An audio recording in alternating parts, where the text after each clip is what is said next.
Bonjour à toutes et à tous, voici l'analyse du SP500 et de l'euro-dollar pour le vendredi 25 juillet. Le SP500 reste toujours soutenu dans un régime de divergence baissière sur les indicateurs techniques, signe qu'à un moment ou à un autre, il faudra que l'indice souffle et revienne sur des niveaux un petit peu inférieurs.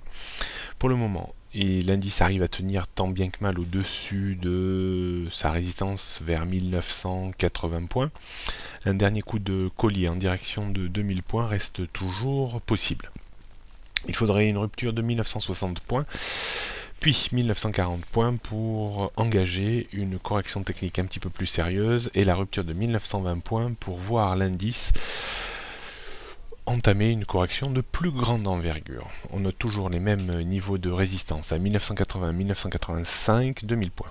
Niveau de support 1960, 1940, 1920 et 1900 points. On peut considérer que la tendance reste toujours très haussière au-dessus de 1940 points. Du côté de l'euro-dollar, il serait intéressant de voir en clôture hebdomadaire ce soir si l'indice a la capacité à rester en dessous de 1,35, auquel cas on peut s'attendre de nouveau à une glissade en direction de 1,3450 puis 1,34 et peut-être 1,32 mais à plus longue échéance. Il faudrait un débordement de 1,35 et surtout 1,3550, 1,3580 pour invalider le schéma très fortement baissier de la parité euro-dollar.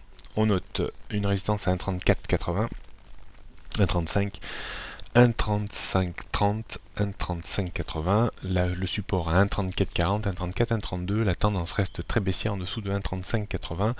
On pourra toujours vendre à découvert sur des retours entre 1,3480 et 1,35 avec un stop assez large à 1,3580 pour viser une baisse au minimum vers 1,34. Voilà, prochaine analyse lundi prochain. Bonne journée à toutes et à tous.